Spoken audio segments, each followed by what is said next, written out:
بعد اٹھائے جائیں گے اور پھر حساب کتاب کے بعد جنت والے اعمال جن کے ہوں گے وہ جنت میں جائیں گے، تو میں دنیا میں ہی کیوں نہ جنت بنا لوں۔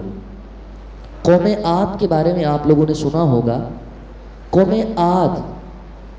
عاد نامی ایک شخص کے مختلف بیٹے تھے، ان میں سے ایک کا نام شداد تھا، بہت سخت اور بہت طاقتور قسم کا بادشاہ تھا۔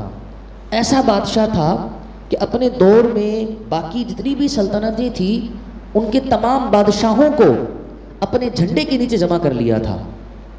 اس نے سوچا کہ مختلف انبیاء کرام علیہم السلام اس دنیا میں آئے ہیں اور جنت کا ذکر کر کے گئے ہیں کہ جنت میں محلات ایسے ہیں، جنت میں نہریں ایسی ہیں، جنت میں نعمتیں ایسی ہیں، تو اس نے سرکشی کے طور پر اور تکبر کے طور پر جنت بنانے کا فیصلہ کیا۔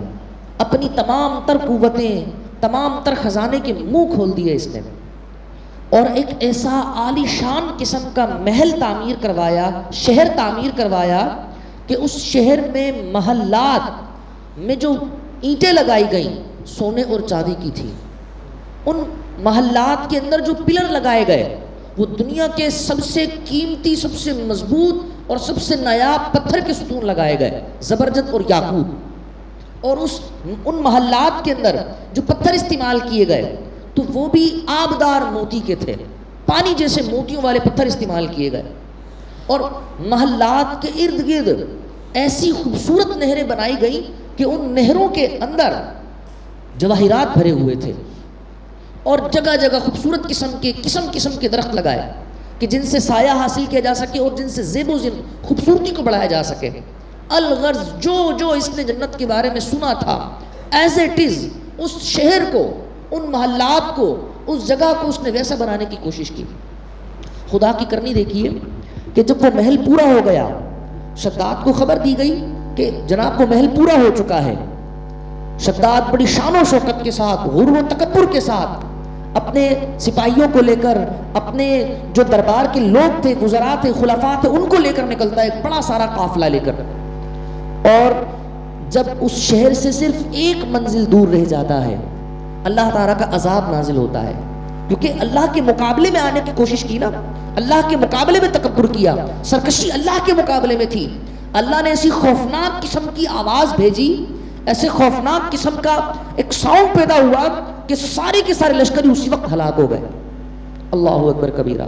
حضرت امیر معاویہ رضی اللہ تعالیٰ عنہ کے دور کے اندر ایک شخص تھے عبداللہ بن قلابہ نام کے، وہ سفر کر رہے تھے، سفر میں ان کی اونٹنی گم ہو گئی اور وہ اپنی اس اونٹنی کو ڈھونڈنے کے لیے جگہ جگہ گھومتے رہے۔ صحرائے عدن نامی جگہ سے وہ گزر کر اس شہر کے اندر داخل ہو گئے جس شہر کو شداد بن عدن نے بنایا تھا، شداد بن عاد نے بنایا تھا۔ وہ اس شہر کے اندر گھومے، ساری کی ساری جو رونقیں تھیں، جو ساری کی ساری اس نے خوبصورتی اس شہر کے لیے بنائی تھی، ان سب کا نظارہ کیا، لیکن دیکھا کہ اس شہر کے اندر رہنے والا ایک زندہ انسان نہیں، کوئی بھی نہیں اس شہر کے اندر۔ کچھ جواہرات انہوں نے اس شہر سے سمیٹے اور وہ آ گئے۔ جب وہ آئے، حضرت امیر معاویہ کے کانوں میں جب عبداللہ بن قلابہ کی خبر پہنچی تو ان کو بلایا۔ سیدنا امیر معاویہ رضی اللہ عنہ نے دریافت کیا کہ جی سارا ماجرا سنائیے۔ انہوں نے اپنی ساری روایات کہہ سنائی، اور پھر اس کے بعد امیر معاویہ رضی اللہ عنہ نے حضرت کعب الاحبار رضی اللہ عنہ کو بلایا۔ کعب احبار کون ہیں؟ زبردست قسم کے عالم دین ہیں۔ پہلے یہ یہودی تھے، اسرائیلی تھے، اور اسرائیلی کی جو تمام تر کتابیں اور تمام تر تعلیمات ہیں اس کے سب سے بڑے عالم دین شمار کیے جاتے تھے، اور خود ہی یہ اسلام قبول کیا تھا اسلام کی حقانیت کو دیکھتے ہوئے۔ کوئی زور زبردستی نہیں، کوئی دعوت و تبلیغ نہیں، خود سے یہ اسلام قبول کیا تھا انہوں نے۔ حضرت کعب الاحبار کو چونکہ تمام پہلے والی چیزوں کا علم تھا، حضرت امیر معاویہ نے دریافت کیا کہ کیا دنیا کے اندر کوئی واقعہ نہیں سنا حضرت کعب الاحبار کو، صرف پوچھا کہ کیا اس دنیا کے اندر بھی جنت جیسا شہر ہو سکتا ہے؟ حضرت کعب الاحبار نے جو جواب دیا نا وہ سننے کے قابل ہے۔ آپ نے فرمایا کہ جی ہاں بالکل، قرآن پاک کے اندر بھی اس شہر کا تذکرہ ملتا ہے، اس شہر کی طرف اشارہ ملتا ہے کہ جنت جیسا ایک شہر ہوگا، اور پوری کی پوری وہ تفصیلات سنا دی جو عبداللہ بن قلابہ نے پہلے سنائی تھی، اور ساتھ میں یہ بھی کہا کعب الاحبار نے کہ آپ کی سلطنت کے اندر، آپ کے دور حکومت کے اندر ایک شخص اپنی گمشدہ اونٹنی کو تلاش کرتے ہوئے اس شہر کے اندر داخل ہو جائے گا۔ اس شخص کا قد چھوٹا ہوگا، آنکھیں نیلی ہوں گی، اور اس شخص کی ابرو کے اوپر ایک تل بھی موجود ہوگا. اتنے میں عبداللہ بن کلابہ وہاں پر داخل ہوئے. جب کعب الاحبار کے اوپر نظر پڑی تو ایک مرتبہ غور سے دیکھا اور فرمایا بخدا وہ شخص یہی ہے, یہی اس شہر کے اندر داخل ہوگا. اللہ رب العزت نے کس طرح اس شہر کا ذکر کیا, کس طرح اس شہر کی طرف اشارہ کیا. الم تر کیف فعل ربک بعاد ارم ذات العماد التي لم يخلق مثلها في البلاد. قوم عاد کے بارے میں سنا؟ قوم عاد کون؟ جو بہت زیادہ بڑے بڑے گھر بنا کر رہنے والی قوم تھی, اور اس طرح وہ اپنے گھروں کو بناتی تھی کہ ان سے پہلے کوئی بھی اس طرح کے گھر نہ بنا سکا تھا. اللہ رب العزت نے اس طرح سے اس شعر کی طرف اشارہ فرمایا. سبق کیا ملتا ہے؟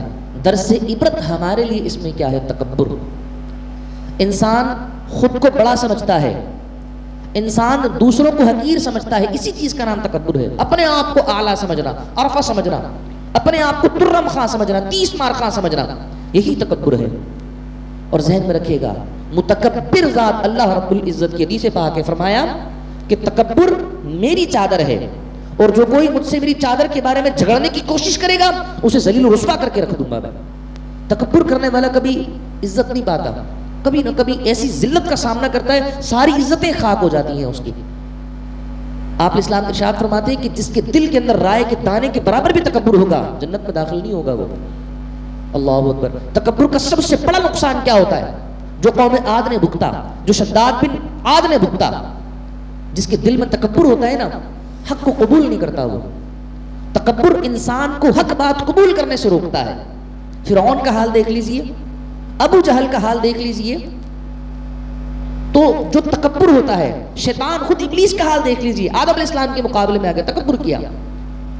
صرف تکبر کی وجہ سے انہوں نے حق کو قبول نہیں کیا, حالانکہ حق ان پر واضح تھا, یہ سمجھتے تھے کہ حق بات کیا ہے, لیکن تکبر نے ان کو حق قبول کرنے نہیں دیا.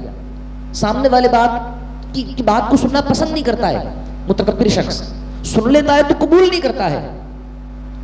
آدمی کو چاہیے کہ جس وجہ سے تکبر کر رہا ہے نا, وہ سوچے کیا مال و دولت کی وجہ سے تکبر کر رہا ہے, کیا اپنے منصب عہدے کی وجہ سے تکبر کر رہا ہے, کیا اپنے خاندان میں بڑے ہونے کی وجہ سے تکبر کر رہا ہے, جو اس کو عزت لوگ دیتے ہیں اس کی وجہ سے تکبر کر رہا ہے. آخر تیرے تکبر کرنے کی وجہ کیا ہے؟ جو بھی وجہ ہے سب عارضی ہے, سب یہی رہ جائے گا. آخرت میں پھر کیا منہ دکھائے گا؟ اللہ کریم ہم سب کو اپنا عاجزی والا, اپنا ڈاؤن ٹو ارتھ بندہ بنائے. آمین. وما علینا الا البلاغ.